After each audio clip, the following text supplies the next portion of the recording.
Hello everyone, welcome to OMG kitchen. இன்றைக்கி நம்ம வீடியோவில் ஒரு ட்ரெடிஷ்னலான ஒரு பணியாரம் ரெசிபி தான் பார்க்க போகிறோம். இது என்னன்னு பார்த்தீங்கன்னா, இது வந்து அறுப்பு பணியாரம்னு சொல்லுவாங்க. ஏன் இதுக்கு இந்த பேர் அப்படின்னு பார்த்தீங்கன்னா, இதுக்கு அறுப்பு பணியாரம்னு பேர். இது எங்கள் ஊரில் வந்து ஸ்பெஷலாக சீர் வைக்கிறதுக்காக செய்வாங்க. பணியார மாவை எந்த அச்சும் இல்லாமல் இந்த மாதிரி ஜஸ்ட்டு அறுத்து மட்டும் செய்கிறதுனால இது பேர் அறுப்பு பணியாரம். எங்கள் ஊரில் இந்த பணியாரம் வந்து ரொம்பவே ஃபேமஸ்ஸு. இது ஒரு பீஸ் பார்த்திங்கன்னா 10 ரூபாய்க்கு விற்பாங்க.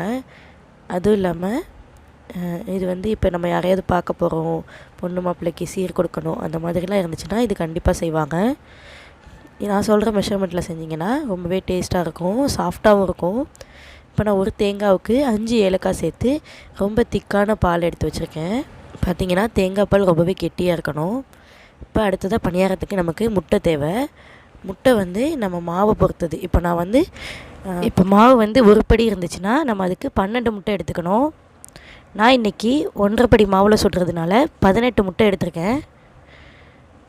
அதாவது ஒரு படி மாவுக்கு 12 முட்டையும் ஒரு முழு தேங்காயும். நான் இன்றைக்கி வந்து நீங்கள் இப்போ வந்து அரைப்படியில் கொஞ்சமாக செஞ்சு பார்க்குறீங்கன்னா 6 முட்டையிலையும் ஒரு சின்ன தேங்காய், ஒரு ஃபுல் தேங்காயிலையும் நீங்கள் செய்யலாம் பால் எடுத்து. இப்போ முட்டை வந்து அடித்து அதை வந்து வடிகட்டி எடுத்துக்கணும். அப்போ அதில் உள்ள இந்த வாடையெல்லாம் போயிடும். இப்போ அடுத்ததாக ஒரு படி மாவுக்கு அரைப்படி சீனி எடுத்துக்கணும்.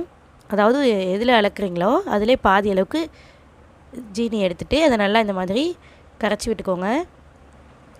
இந்த முட்டை வந்து சீனியோட நல்லா கரையணும். இது கரைக்கிறது தான் கொஞ்சம் டைம் எடுக்கும். இது கம்ப்ளீட்டாக கரைச்சதும் அடுத்ததாக இப்போ நம்ம இந்த தேங்காய் பால் எடுத்து வச்சோம் இல்லையா, நான் வந்து 1.5 தேங்காய் எடுத்து வச்சுருக்கேன். நீங்கள் வந்து அரைப்படினா அதுக்கேற்ற மாதிரி தேங்காய் எடுத்துக்கோங்க. இப்போ இந்த பாலையும் இதிலே சேர்த்து சீனியோட நல்லா கரைச்சிக்கோங்க. நான் வந்து முட்டையிலேயே சீனி போட்டு கரைச்சதுனால கொஞ்சம் டைம் எடுத்துச்சு. நீங்கள் ஒரு வேளை தேங்காய் பாலில் கரைச்சிங்கன்னா இன்னும் கூட கொஞ்சம் சீக்கிரம் கரைஞ்சிடும். அடுத்ததாக இந்த பணியாரம் செய்கிறதுக்கு நம்ம மாவு ரெடி பண்ணிடலாம். இப்போது மாவு வந்து இடியாப்ப மாவு எடுத்திருக்கேன். இடியாப்ப மாவு வந்து இந்த காப்படியால் 4 படி, அதாவது ஒரு படி மாவு எடுத்திருக்கேன். இடியாப்ப மாவு வந்து 3/4 பங்கு எடுத்திங்கன்னா பருமாவு வந்து 1/4 பங்கு கொஞ்சம் கூட எடுத்துக்கணும். இப்போ இதை வந்து நம்ம வறுத்து எடுத்துக்கலாம் லைட்டாக, ரொம்ப வறுக்க தேவையில்லை. இப்போ வந்து பருமாவு அப்படின்னா என்னென்னு தெரியாதவங்களுக்காக சொல்கிறேன். பொதுவாக இடியாப்ப மாவு அரைக்கும் போது ஈர அரிசியை கொடுத்து அதை அரைச்சிட்டு அதுக்கப்புறம் மாவு வறுத்து எடுப்பாங்க. அப்படி வறுக்கும் போது கொஞ்சம் பொறுண்ட மாவு கிடைக்கும், அதை சளிச்சாக்கா அப்போ கிடைக்கிறது தான் அந்த பருமாவு. அதை தான் இதில் ஆட் பண்ணியிருக்கோம். இப்போ இது லைட்டாக வறுப்பட்டுருச்சு.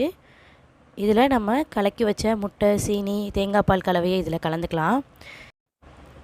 இது ஊற்றும் போது பார்த்து ஊற்றிக்கோங்க. எல்லாமே ஊற்றிட்டிங்கன்னா ரொம்பவும் தண்ணியாக போயிடக்கூடாது மாவு.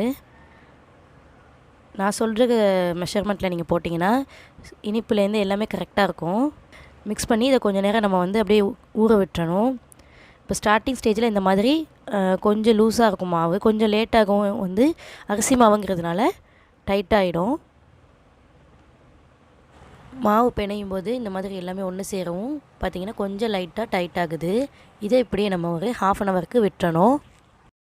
பாருங்கள், 1/2 ஹவர் கழித்து மாவு வந்து இந்த அளவுக்கு கையில் எடுக்க வருது ஒட்டாமல். இதில் நம்ம ஊற வச்ச மாவை டைரெக்டாக எடுத்து பணியாரம் சுற்ற முடியாது. இந்த மாதிரி நான் என்ன பண்ணுறாங்க அப்படின்னா, அதில் இன்னும் கொஞ்சம் அரிசி மாவு லைட்டாக போட்டு இது வந்து உருண்டை பிடிக்கிற பதத்துக்கு வர மாதிரி கொஞ்சம் பிணைஞ்சி எடுக்கணும். கொஞ்சம் கொஞ்சம் மாவாக எடுத்து இந்த மாதிரி பிணைஞ்சி நம்ம பால் பண்ணி வச்சுக்கணும். கொஞ்சம் பிணைஞ்சி தராங்க பார்த்திங்களா, இந்த அளவுக்கு உருண்டை பிடிக்கிற மாதிரி வரணும். இந்த மாவை எடுத்து இப்போ நான் ஒரு எண்ணெய் கவரில் வச்சு தட்டிக்கிறேன். கையால் தட்டி நம்ம அறுத்து போடலாம். இந்த மாதிரி எண்ணெய் கவர் யூஸ் பண்ணும்போது ஈஸியாக இந்த மாதிரி நமக்கு ஈவனாக தட்ட வந்துடும். இப்படி தட்டி எடுக்கிறதுனால நம்ம கை வச்சு கூட விலகாமல் அழகாக ஈவனாக வந்துடும். அடுத்ததாக நம்ம இதை வந்து கட் பண்ணி எடுத்துக்கலாம். இப்படி எண்ணெய் கவர் யூஸ் பண்ணுறதுனால இந்த மாதிரி கட் பண்ணிவிட்டு நம்ம எடுக்கும் போது கூட ஒட்டாமல் அழகாக வந்துடும். இந்த மாதிரியே எல்லா பீஸையும் கட் பண்ணி தனியாக நம்ம எடுத்து வச்சுக்கலாம். இப்போது எண்ணெயை சூடு பண்ணிவிட்டு நம்ம அறுத்து வச்சுருக்க பணியார மாவுங்களை இதில் போட்டு பொரிச்சிக்கலாம். இந்த பணியார மாவு சும்மா திங்கவே சூப்பராக இருக்குங்க. இந்த பணியாரம் சுடும்போது கண்டிப்பாக ஒரு 7 வீட்டுக்காவது வாசனை போயிடும். எங்கள் ஊர் இந்த ஸ்பெஷல் பணியாரம் வந்து எப்படி இருக்குன்னு கண்டிப்பாக எல்லோரும் ட்ரை பண்ணி பாருங்கள். இந்த வீடியோ வந்து பிடிச்சிருந்தா லைக் பண்ணிவிட்டு உங்கள் ஃப்ரெண்ட்ஸ் அண்ட் ஃபேமிலிக்கும் ஷேர் பண்ணுங்கள். அப்படியே மறக்காமல் நம்ம சேனலை சப்ஸ்கிரைப் பண்ணிக்கோங்க. தேங்க்ஸ் ஃபார் வாட்சிங்.